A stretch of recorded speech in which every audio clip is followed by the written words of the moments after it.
Los misterios de Dios. Los misterios de Dios. Y pues nos da mucho gusto también anunciar, ¿verdad?, que ya tenemos misioneros en el África, en Kenia. Les mandamos un saludo a Jonathan y a su esposa y a sus dos pequeños. Ahora que regresaron hace un mes y medio al África, encontraron la iglesia destruida por los musulmanes. Rompieron todo y les quemaron todo.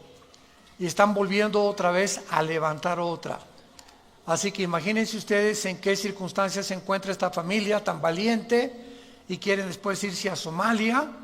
Bueno, es impresionante el corazón que tienen por la gente de África y por todos estos, el mundo del paganismo, que pues no tienen ningún conocimiento que tenemos nosotros de las Sagradas Escrituras.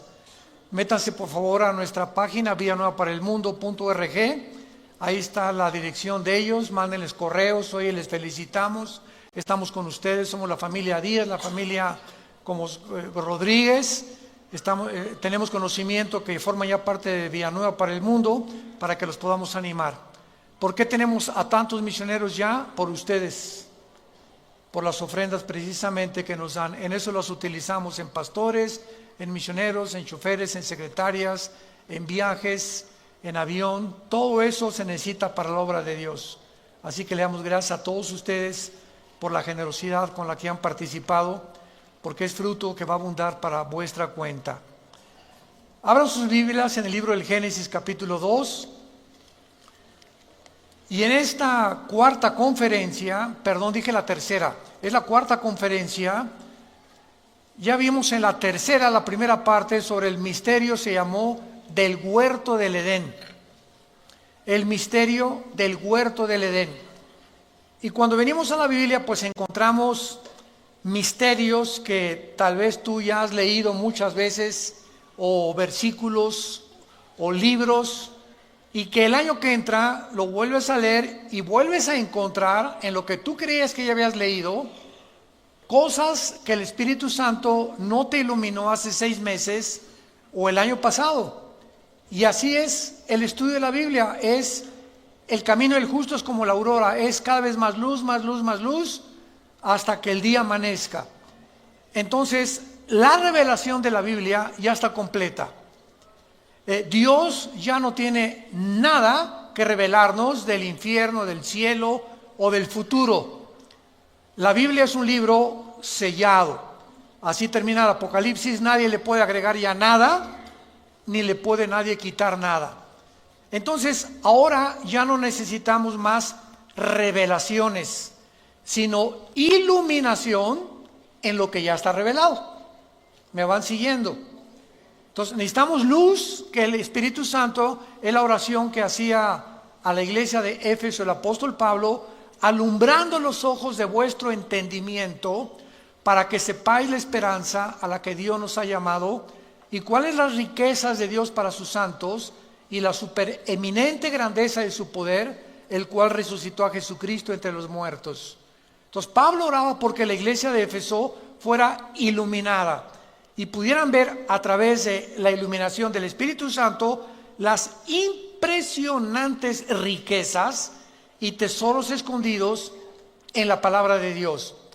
Por ejemplo, en el versículo 8, para repetir la última conferencia y puedan ustedes entrar en materia, porque ahorita vamos a terminar el misterio del huerto del Edén.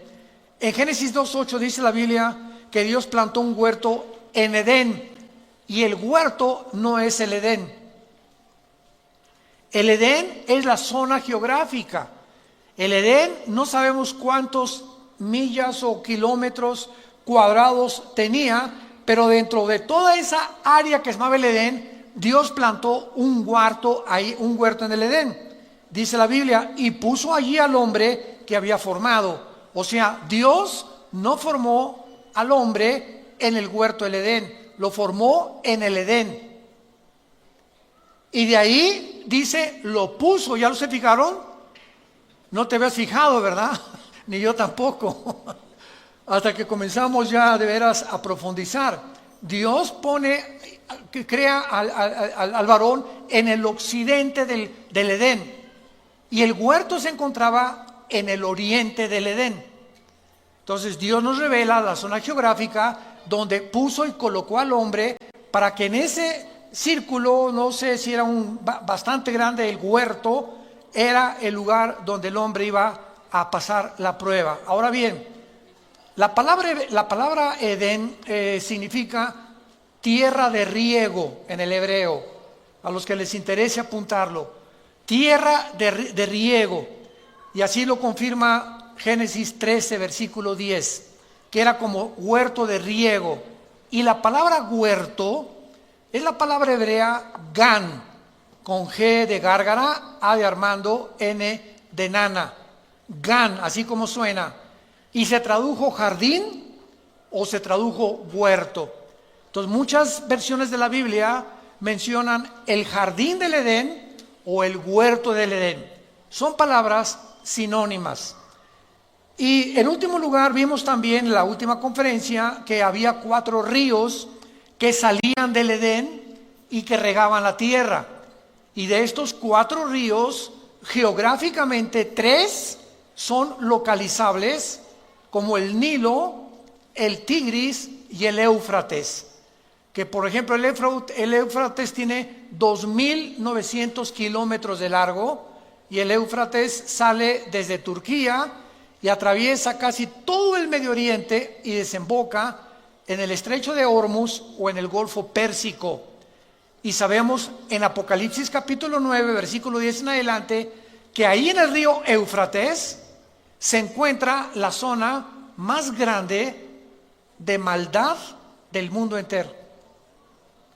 En esa zona geográfica, entre Siria, Irak e Israel, se encuentra una zona de maldad donde 4 ángeles están atados junto al río Éufrates, ángeles caídos esperando ser desatados para la batalla final del Armagedón y la tribulación que describe el Apocalipsis. Ahora bien, esto es muy interesante también, ¿verdad? Porque vemos que estos 4 ángeles, ¿por qué 4? Yo me preguntaba, ¿por qué son 4? Y esto es muy fácil de poder deducir. La Biblia nos revela que del libro de Daniel hasta que venga el anticristo iban a surgir 4 imperios, y el quinto iba a ser el imperio del anticristo. Entonces, del libro de Daniel hace 2600 años a nuestros días, cada imperio que surgió en la historia, los babilonios, los medos con los persas que se unieron, en tercer lugar el imperio griego de Alejandro el Magno y el imperio romano, tenían un principado cada uno. Y esto lo explica Daniel capítulo 10, cuando Dios manda un ángel al planeta donde tú y yo vivimos con un mensaje para Daniel, y cuando bajó del cielo el ángel de Dios, un ángel al servicio de Dios, se le atravesó un principado que impidió que el ángel llegara a donde estaba Daniel para traerle la profecía de las famosas 70 semanas del capítulo 9 del libro de Daniel. Estuvo tan tremenda la guerra espiritual que Dios tuvo que mandar a Miguel el arcángel para que pudiera librar el espacio y el ángel llegara aquí a la tierra con esta información. Ahí se nos revela pues que todos los imperios han tenido principados satánicos. Por ejemplo, los babilonios tuvieron uno, los medios persas tuvieron otro, los griegos y los romanos. Y estos 4 ángeles son los 4 ángeles atados que pertenecieron a los principados de los imperios de la historia del pasado. Antes de estos imperios solamente hubo el imperio egipcio y el imperio de los asirios. Entonces, en total tenemos, ¿verdad?, nosotros asirios, egipcios, babilonios, medos persas, griegos y romanos. Y estos 6 imperios que la Biblia nos describe y nos corre las cortinas de la historia han tenido principados satánicos, y estos 6 imperios son descritos en Apocalipsis capítulo 17. Y ahí se nos muestra claramente que viene el 7º imperio, que es la confederación de 10 naciones que se van a formar, 5 del Medio Oriente y 5 de Europa, para poder formar la última forma de gobierno mundial, de donde el anticristo va a derribar a 3 de estas naciones Daniel capítulo 7, y entonces él toma el poder de Europa y del Medio Oriente, no de Rusia ni tampoco del África. Entonces el anticristo no va a ser el dictador del mundo entero, como no lo fue Hitler, ni Mussolini, ni Stalin, ni Saddam Hussein, ninguno de los dictadores. Han sido fracciones del mundo geográficas en la que ellos han podido controlar. El anticristo controlará, repito, Europa y el Medio Oriente nada más.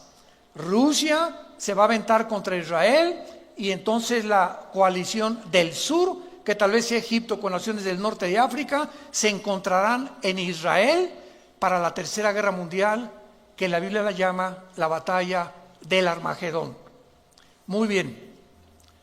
Es importante ahora en esta cuarta conferencia entre el huerto del Edén, que estamos como uno de los misterios de Dios, contestar la siguiente pregunta.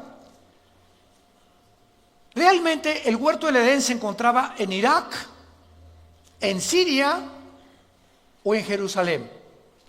Entonces vamos a ver ahorita, a través de nuestra investigación y nuestro estudio bíblico, de qué forma la Biblia nos muestra que el huerto del Edén fue el lugar donde Dios tenía reuniones con los ángeles y donde Dios tenía reuniones con Adán. Por ejemplo, en Génesis 3:8 dice que Jehová caminaba con Adán y la voz de Dios se oía en el huerto del Edén. O sea, desde el principio de la creación, Dios ha querido tener comunicación con nosotros, comunión con nosotros. Nos creó Dios para que lo conociéramos, para que supiéramos que estamos debajo de una deidad, de un creador, diseñador inteligente, y Dios ama la comunión. Entonces el huerto del Edén se pierde y vemos nosotros en el tabernáculo, que fue inmediatamente después el primer lugar donde Dios se volvió a reunir con el ser humano, que fue el lugar que Dios escogió para restablecer la comunión. Entonces en el tabernáculo estaba el lugar santísimo, el lugar santo, el atrio o el patio, donde el sacerdote, sumo sacerdote, entraba en septiembre y octubre, que es el mes que nos corresponde al calendario hebreo, Tishri. Y ese mes, que es el mes de Yom Kippur, o el día de la expiación, el sacerdote entraba ahí y ofrecía sacrificio por todo el pueblo de Israel. Muy bien, Cristo muere en la cruz del Calvario y todos esos sacrificios del Antiguo Testamento se acabaron. Tetelestai, consumado es. Ya no más sacrificios, ya no más ofrendas por el pecado. Cristo en la cruz ofrece lo que todo en el Antiguo Testamento eran símbolos, y Él en la cruz muere en nuestro lugar, y Él es el Cordero tipificado en los sacrificios del Antiguo Testamento. Entonces, de Cristo a nuestros días, ya no necesitamos a ningún hombre que interceda por nosotros ante Dios. Ya no hay el patrón de los taxistas o el patrón de la Virgen de la Macarena, la Virgen del Socorro, etcétera, etcétera, o Santo Tomás, o lo que sea.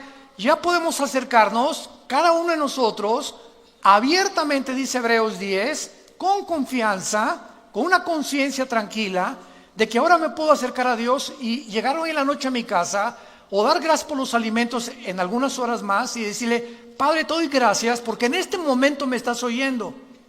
No necesito pedirle a otra persona que interceda ante mí, porque ahora tenemos un solo mediador, un solo intercesor, que se llama Jesús. Y con su sangre y con un solo sacrificio nos hizo perfectos para siempre. Gloria a Dios. Muy bien. Entonces, muchos han colocado, ¿verdad?, el huerto del Edén en Israel. ¿Por qué? Porque Israel está situada, construida sobre un monte. Cuando ustedes vean la geografía de Israel, por cierto, estamos planeando ya, les avisamos, el año que entra nos vamos a Israel. A ver cuántos quieren inscribirse. Va a ser la primera semana de junio, si Dios quiere, del año que entra. Así que vamos a llevarnos a mucha gente, va a ser un viaje precioso. Allá alquilamos camiones, bueno, es impresionante la excursión, dura como una semana.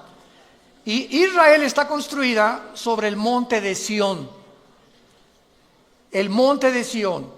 Y fue el rey David el que llegó ahí a Israel y declaró Jerusalén la capital de Israel. Entonces, por eso se le llama el monte de Sión. Y muchos teólogos creen que ahí en el monte de Sión, o sea, Jerusalén, estaba el huerto del Edén. Otros han dicho, ¿verdad?, que estaba en Israel, otros que en Irak, etcétera, etcétera. Pero es interesante que, por ejemplo, ahorita en la ciudad de Jerusalén, cuando vayamos, vamos a recorrer Galilea, vamos a comer pescado increíble, ¿verdad, Marta? Se llama el pescado de San Pedro. Es un restaurante junto al mar de Galilea. Nunca en su vida ninguno de ustedes, y yo que me crié en Acapulco, ¿verdad?, y que conozco de mariscos, me encanta el guachinango así enterito, frito, al mojo de ajo. El pescado ahí de San Pedro es único, es un sabor que ningún pez en el mundo lo tiene, no sé por qué. Yo creo que están santificados esos peces o quién sabe, ¿verdad? Y ahí nos agarró una tormenta la última vez que fuimos a Israel en el mar de Galilea y supimos lo que era Jesús, ¿verdad? Y bueno, fue una experiencia maravillosa. Pero es increíble, ¿verdad?, cómo nosotros podemos ahí en Jerusalén darnos cuenta que está construida el domo de la roca. Tuve cualquier foto de Jerusalén y hay un domo dorado, ¿ok? ¿No lo han visto? Ahí resalta y se le llama también la mezquita de Omar. ¿Qué es ese domo dorado inmenso que se ve en Jerusalén? En el año 70 después de Cristo, el general Tito del Imperio Romano, hijo del emperador Vespasiano, llegó a Jerusalén y cumplió la profecía de Mateo 24, 3 y 4, que Jesucristo dijo: no quedará este templo tan precioso que reconstruyó el rey Herodes, no quedará piedra sobre piedra. Pues 70 años después llega Tito y arrasa Jerusalén y no quedó piedra sobre piedra. Muy bien, pasaron 6 siglos, en el año 600 después de Cristo, cuando un califa musulmán construye exactamente donde estaba el templo judío, de donde ofrecían los sacrificios y las ofrendas, ahí encima construyen la mezquita de Omar y el domo de la roca. En otras palabras, debajo de ese domo se encuentra el templo judío. Y esta es la razón por la cual los judíos no han podido reconstruir su templo, aunque ya tienen casi todo el mobiliario y todos los instrumentos que se usaban, pero ellos dicen que tendrían que derribar la mezquita de Omar o destruir el domo de la roca. Si lo hacen, se viene una guerra impresionante en Israel, porque imagínense nada más, es un lugar santo y sagrado para los musulmanes. Entonces, ¿cómo va a ser reconstruido este templo?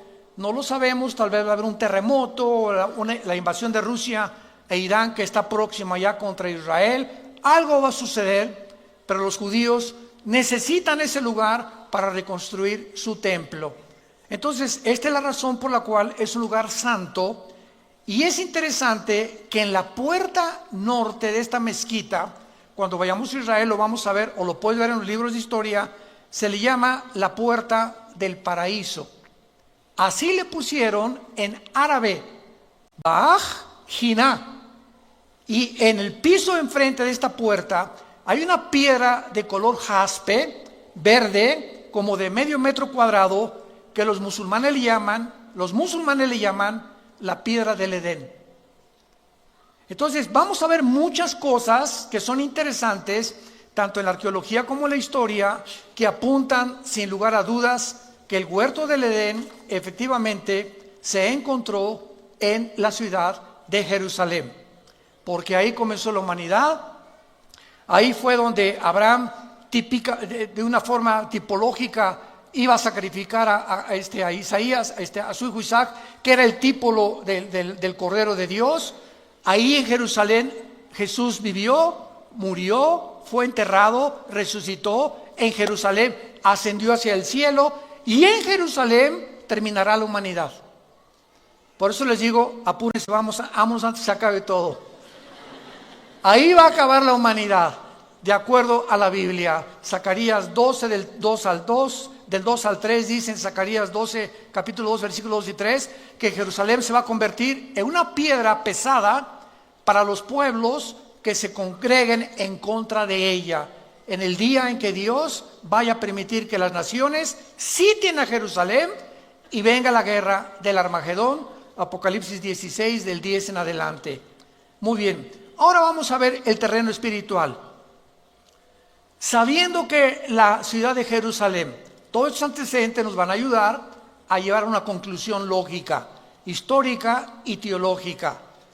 Sabiendo que la ciudad de Jerusalén es el centro del conflicto espiritual de los siglos, es lógico que ahí se lleve la tercera guerra mundial, la batalla del Armagedón. Veamos algunos pasajes en la Biblia, por ejemplo, en el libro de Joel. Joel capítulo 3, versículos del 9 en adelante. Con cuántos detalles se describe la tercera guerra mundial. La buena noticia es que ya no vamos a estar aquí nosotros. Eso está garantizado 100%. Y dice así, Joel capítulo 3, versículo 9 en adelante. Proclamad esto entre las naciones, proclamad guerra, despierten a los valientes, acérquense, vengan todos los hombres de guerra. Forjen espadas de vuestros asadones, lanzas de sus hoces, diga el débil, fuerte soy. Júntense y vengan, naciones todas de alrededor, y congréguense, hagan venir allí, oh Jehová, a tus fuertes. Despiértense las naciones y suban al valle de Josafat, porque allí me sentaré para juzgar a las naciones de alrededor. Acuérdense que este juicio está en Mateo 24 y 25, cuando Dios va a separar a los cabritos de las ovejas en su segunda venida al mundo. Ahí se va a sentar en Jerusalén Dios, en el valle del Armagedón o en el valle del Megido, que también se le llama el valle de Josafat. Echad la hoz porque la mies está madura. Vengan, descended porque el lagar está lleno. Rebosen las cubas porque mucha es la maldad de ellos. Muchos pueblos en el valle de la decisión. Es otro nombre para el valle del Armagedón, porque cercano está el día de Jehová. Siempre que vean ustedes en el Antiguo Testamento, siempre, sin excepción, el día de Jehová, el día de la ira de Jehová, son los 7 años de la tribulación. Es el día futuro donde Dios juzgará finalmente a Israel y donde el mundo, si Jesucristo no regresa, estaríamos a punto de autoextinguirnos, de autodestruirnos. El sol y la luna, versículo 15, se oscurecerán y las estrellas retraerán su resplandor.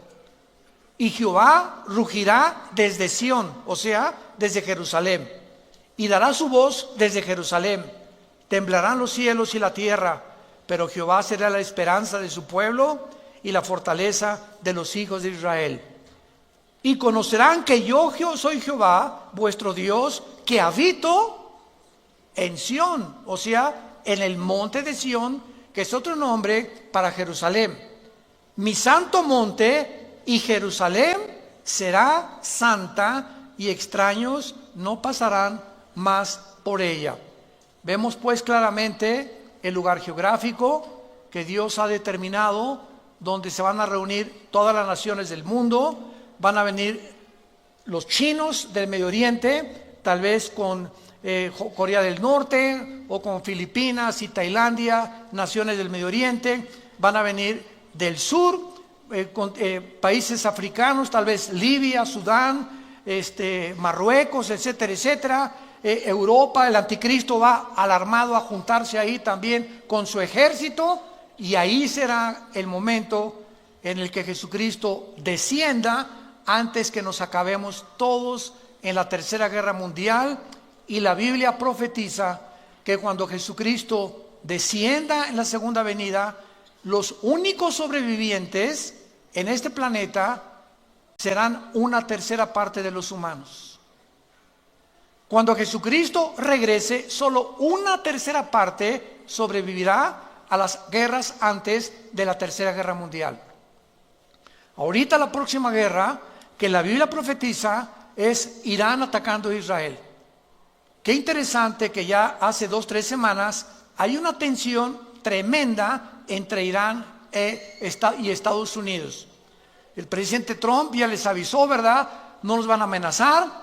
El Ayatollah Khomeini Rouhani, el presidente de Irán, acaba de declarar que ellos no van a soportar ni a tolerar más presiones económicas que ya ahorita dictaminó el gobierno norteamericano contra Irán para poder bajarle 3 rayitas al buque petrolero que en el Golfo Pérsico hace una semana le hicieron un boquete tremendo los iraníes y que no lo pueden permitir por ser aguas internacionales donde fluye casi el 35% del petróleo al occidente, y Estados Unidos dijo no lo podemos seguir permitiendo que se apoderen del Golfo Pérsico, porque si lo cierra Irán, que es la frontera con Irán, el Golfo Pérsico afectan al mundo entero, el petróleo se va a $500 tal vez por barril, viene una economía desastrosa en el mundo y todo por ese lugar geográfico donde Estados Unidos ya mandó un portaaviones y aviones y barcos de guerra con los nuevos aviones F-35, ya no son los F-21, y donde están tratando de evitar que esta profecía se cumpla, pero se va a cumplir de todas maneras, porque de acuerdo a la Biblia, Estados Unidos va a pasar a segundo y tercer plano en su supremacía política, económica y militar. ¿De qué les estoy hablando? De que Estados Unidos va a pasar a segundo o tercer nivel por 3 razones. Una, pueden ser por ataques terroristas, que puedan bombardear Washington, que puedan bombardear el Capitolio y que pueda venir una economía desastrosa para Estados Unidos. Número 2, que venga el arrebatamiento de la iglesia.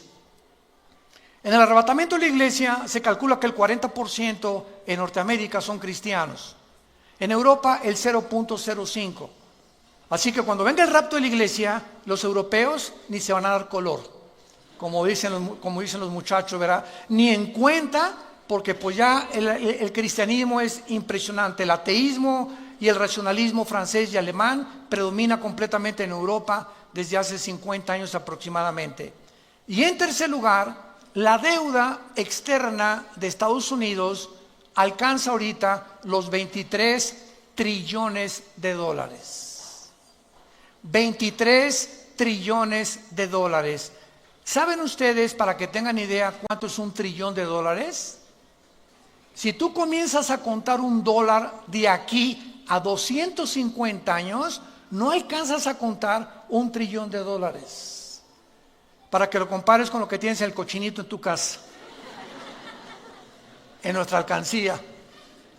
Entonces, Estados Unidos no puede permanecer. Ahora bien, en el momento en que algo sucede en Estados Unidos, en esta época que estamos viendo, no sabemos cuándo, en ese momento Rusia aparece en las profecías de la Biblia con China y con Irán. Ezequiel capítulo 38 del 1 al 6. Irán aparece con el nombre en la Biblia de Persia.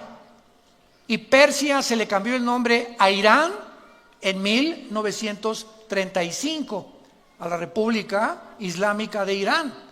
Entonces vemos nosotros que cuando venimos a la Biblia, no es un libro de leyendas, como dice la gente, ni Aladino en el País de las Maravillas. La Biblia está respaldada por la arqueología, por la paleontología, por la antropología, por la química, por la genética, por la biología, por la física, por cualquier disciplina que tú me quieras mencionar y cualquier persona que se atreva. Es un libro hecho por hombres y está lleno de contradicciones. Siempre la pregunta es, ¿ya lo leíste?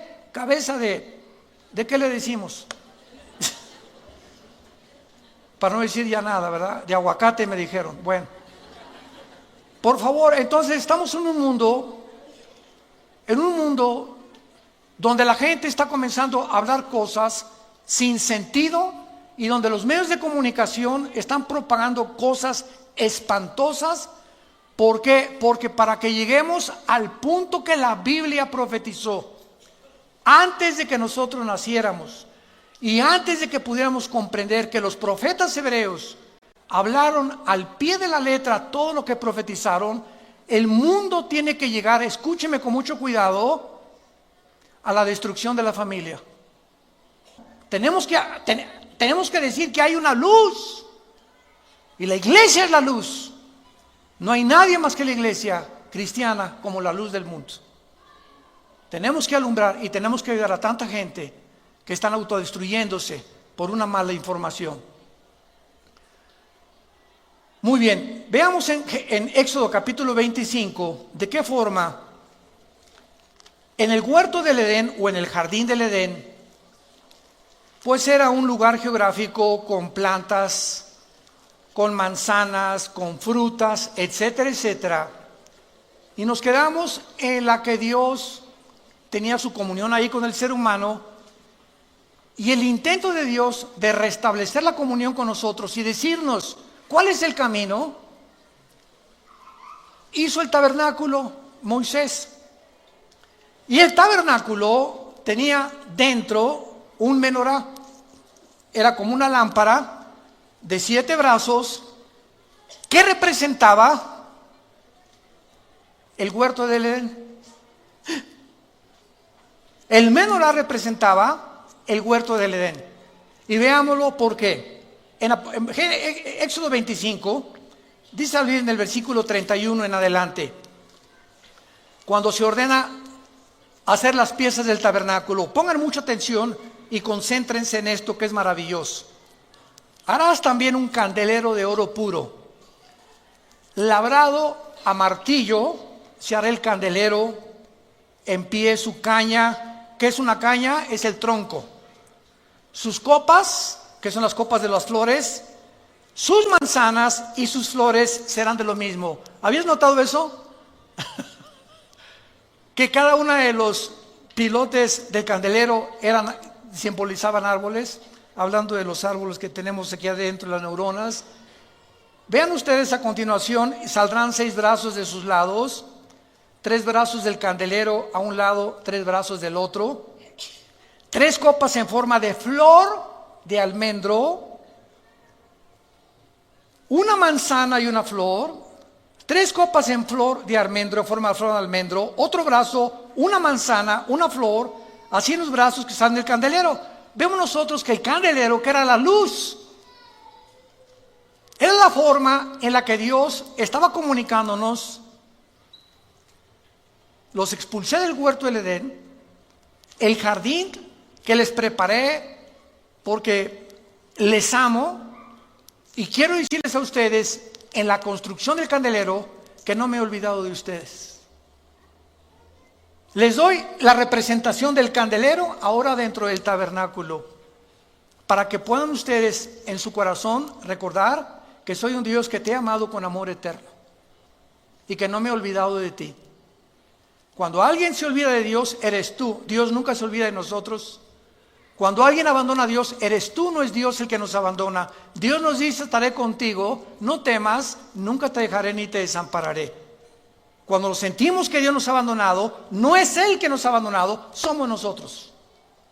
Y al aislarnos de Dios, comenzamos a sentir el coraje. Cuando nosotros somos los culpables de perder la comunión con Él en la Biblia, y lo comenzamos a culpar de lo que nos está atravesando. Ya Dios nos pitó, ya me olvidó. Doña Chole, ahí está en el hospital. Ay, hermano pastor, nadie me ha visitado en el hospital. Me acaban de comunicar que tengo cáncer. Ya Dios me abandonó.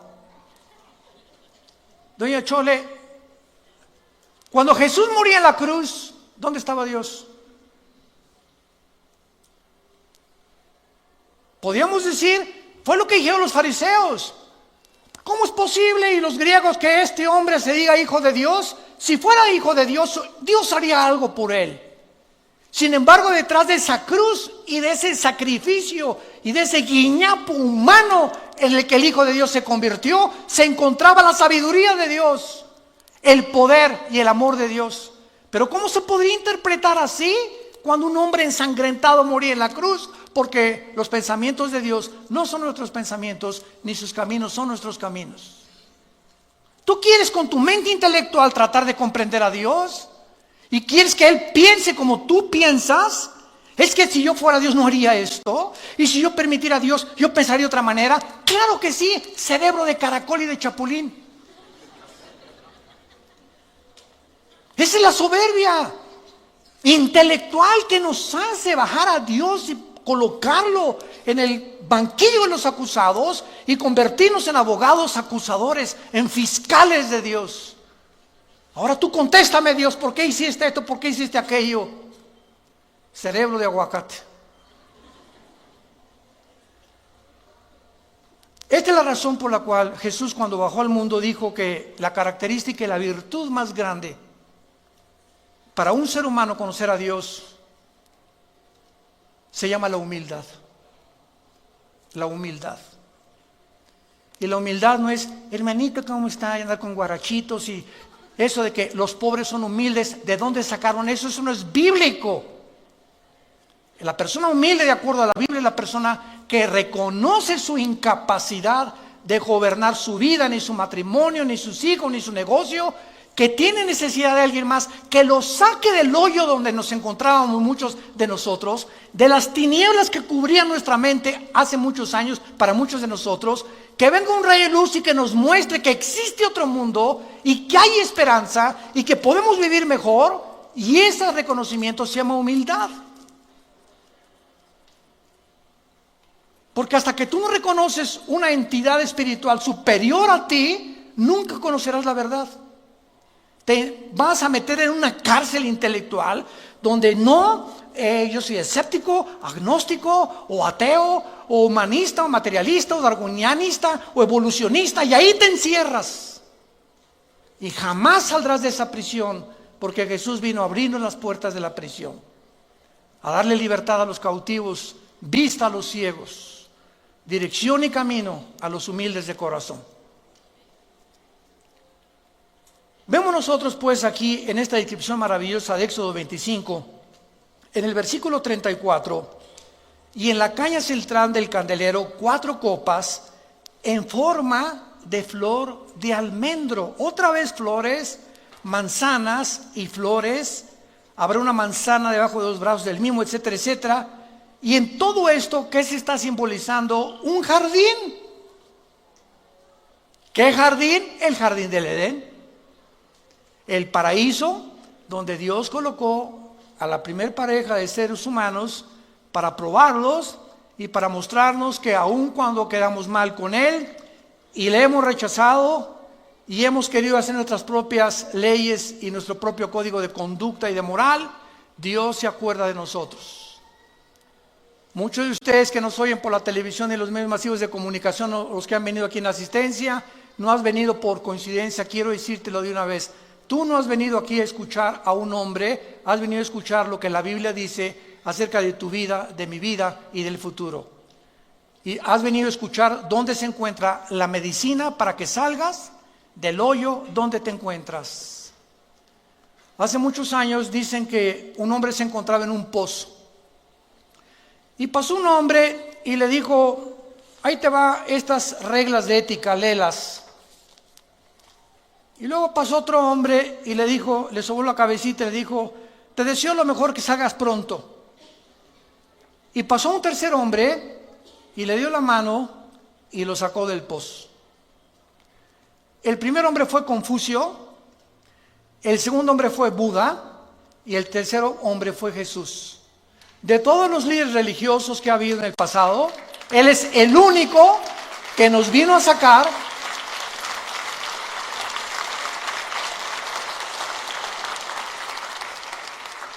Jesús no solamente vino a darnos reglas, códigos de conducta, que son maravillosos como los de Confucio, Mahatma Gandhi, etcétera, etcétera. Él vino a sacarnos, a darnos la mano y decir, te saco primero y después te instruyo para que te mantengas y no vuelvas a caer en el pozo de donde te saqué. Esa es la diferencia entre las religiones y el cristianismo. Las religiones son códigos, y haz esto, y no fumes, y no tomes café, y camina, miércoles de ceniza, peregrinaciones, ritos, ceremonias, liturgias. Y Jesús es la gracia. que se nos da, que no la merecemos para vivir para Él sin que hayamos hecho nunca nada bueno. Esa es la gracia. Cuando le preguntaron a un hombre de Dios que diera una palabra para definir el cristianismo, una palabra que no se encontrara en ninguna de las otras religiones, él contestó, la palabra es gracia. ¿Sabían eso? La palabra gracia en ninguna religión se encuentra, más que en la Biblia. Porque por gracia somos salvos por medio de la fe. Y esto no es de nosotros, porque es un don de Dios, para que nadie se gloríe.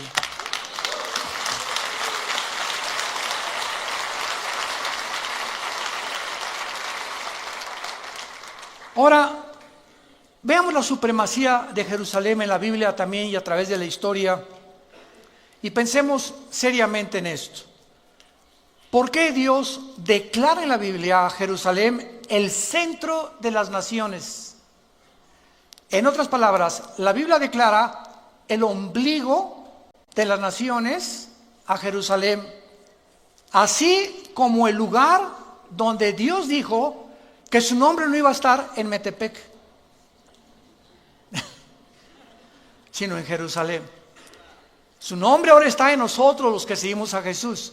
Pero geográficamente, la Biblia, vayamos rápidamente a Ezequiel capítulo 5, versículo 5, y vean esta maravillosa revelación que Dios deja en la Biblia escrita acerca de la importancia de Jerusalén en medio de todas las naciones de la tierra. Dice Ezequiel 5, versículo 5. Así ha dicho Jehová, el Señor, esta es Jerusalén, y la puse en medio de las naciones alrededor de ella. Por favor, apunten la palabra en medio en el hebreo, que es la palabra tawech. T de tío, A de Armando, W, E de Enrique, CH, tawech, que significa ombligo en el hebreo. Ahí claramente Dios nos muestra que Jerusalén es el ombligo o el centro de todo lo que Él ha hecho a través de toda la historia. Y además, vayamos rápidamente al libro de Apocalipsis, al final de la Biblia, en el capítulo 22, nos revela, al acabar la Biblia, un huerto del Edén establecido al final de los tiempos otra vez. En otras palabras, lo que el hombre fracasó al principio de la humanidad en el libro del Génesis, la Biblia termina todos nosotros regresando con nuestra Eva y ustedes con su Adán. ¿Arroz? A ver si es cierto, dicen algunos, ¿no? Y mi esposa ya no estará tan gordita como usted, hermano. Y para cerrar Rambo, mi esposo, en aquel tiempo, miren, todas estas cosas, ni te preocupes cómo se van a parecer, porque si en el momento en que nosotros estemos viviendo en el milenio, en el nuevo jardín del Edén, que es el reino milenial de Jesucristo, es en lo menos en lo que te vas a ver. Ya no vamos a ser tantos atraídos por el físico, sino por la espiritualidad en la que podemos vernos a nosotros, no como objetos sexuales o como objetos que anhelamos o como pasiones, sino algo mucho más profundo que la atracción espiritual. Ahorita, ¿qué es lo que predomina en el mundo? Las pasiones sexuales. Y todo el relajo que estamos viendo y toda la confusión que hay en el mundo son solamente seres humanos, hombres y mujeres, donde le han abierto la jaula a su vida interior, han dejado que el león que traemos, el monstruo que traemos, salga de nosotros y lo único que veamos es sexo. Sexo, es nada más sexo. Ya no importa tener hijos, ¿verdad? No me importa no tener hijos, sino simplemente es que es el nuevo amor. Cuando ni siquiera la palabra amor se puede definir por los seres humanos. Porque en 1 Juan capítulo 4 dice la Biblia que Dios es amor. Pero ese amor de Dios no es el amor eros, no es el amor fileos, es el amor ágape, que es el amor incondicional, sacrificial, que respeta nuestro género. Qué tremenda, qué cosa más tremenda, ¿no? Y ya no oímos en la televisión, pues es que nos amamos, no saben ni lo que es, no saben lo que estás diciendo, definen por favor el amor. Pues la atracción se parece a Travolta, yo me parezco a otro artista de televisión, ¿verdad? Y pues somos atraídos o mujeres. Entonces es la confusión que vivimos, porque ya no sabemos ni qué estamos por lo que siendo atraídos, ni por qué a fuerza interior nos está robando nuestra identidad, porque vivimos en ese mundo de confusión. Y veamos nosotros al final de la historia, en el capítulo 22 del Apocalipsis, versículo 1 al 3, ¿cómo termina la Biblia? Después me mostró un río limpio de agua de vida, resplandeciente como cristal, que salía del trono de Dios y del Cordero. En medio de la calle de la ciudad, y a uno y otro lado del río, estaba, ¿qué? ¿Y en dónde se habla del árbol de la vida? En Génesis capítulo 2, que es el símbolo de Jesús.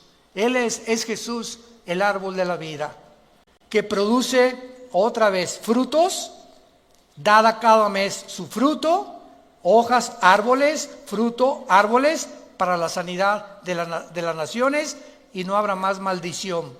Y el trono de Dios y del Cordero estará en ella, y sus siervos le servirán. La última revelación de la Biblia es la siguiente, que nos funde en los fusibles. Dios habitaba primero en la eternidad. En la eternidad no hay tiempo.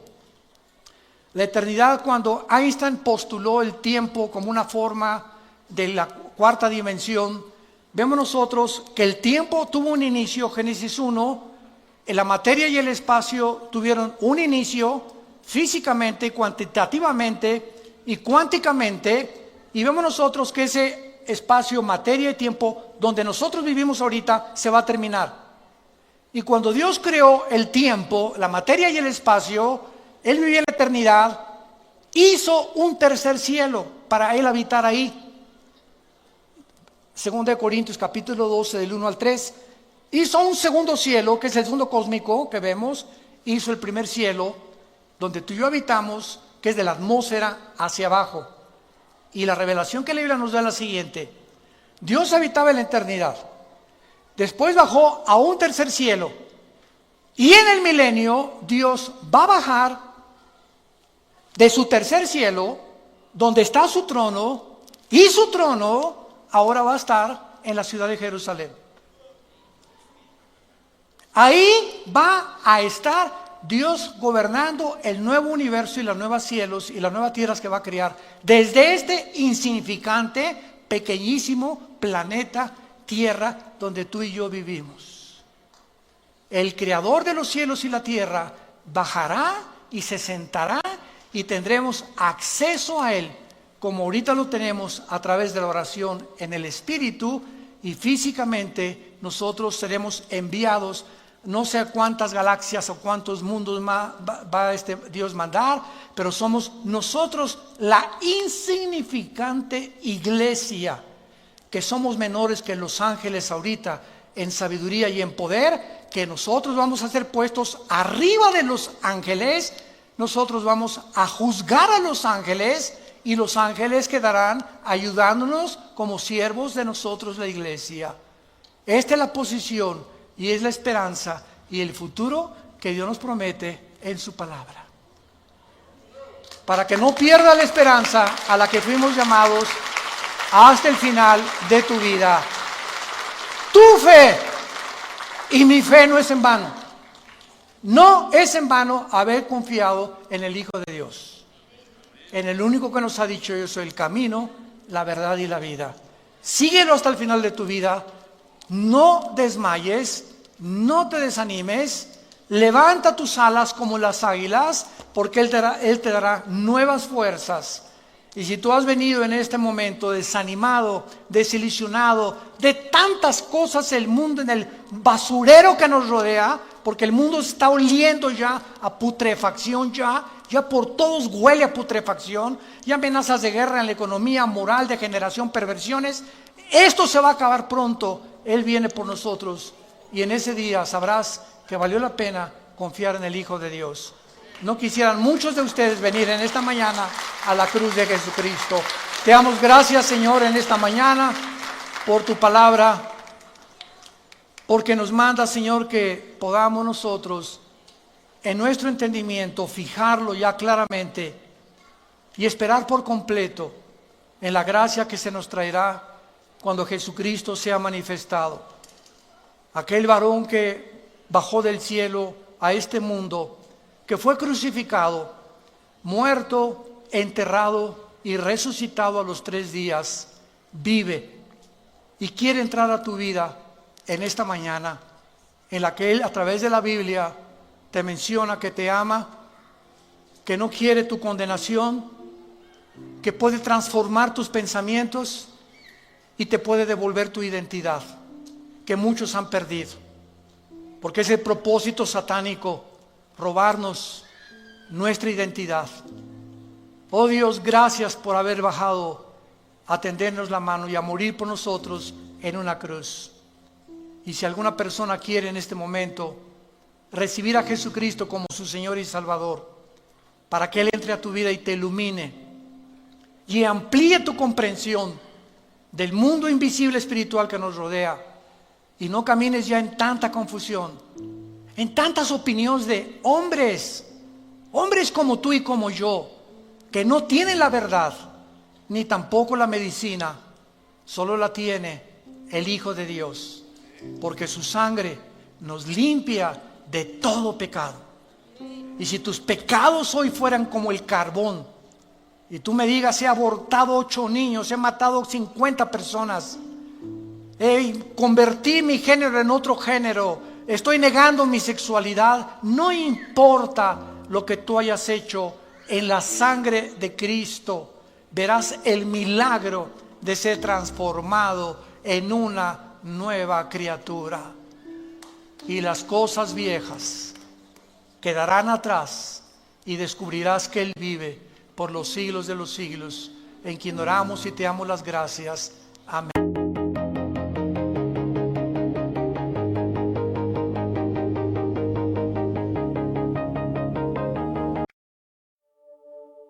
I'm just me, and you're just you. But somehow, that's everything we need.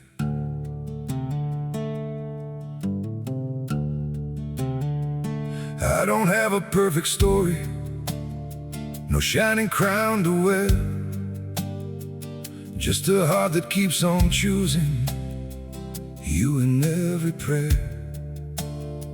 You're not made of fairy tales, you're not some distant dream, just the one who feels like home in ways I can't explain. I'm just me and you're just you, nothing more, but it feels true. No disguise, no in between, just the way it's meant to be. We don't need to be someone, we don't have to chase the sun, in this world so wild and free. You belong with me.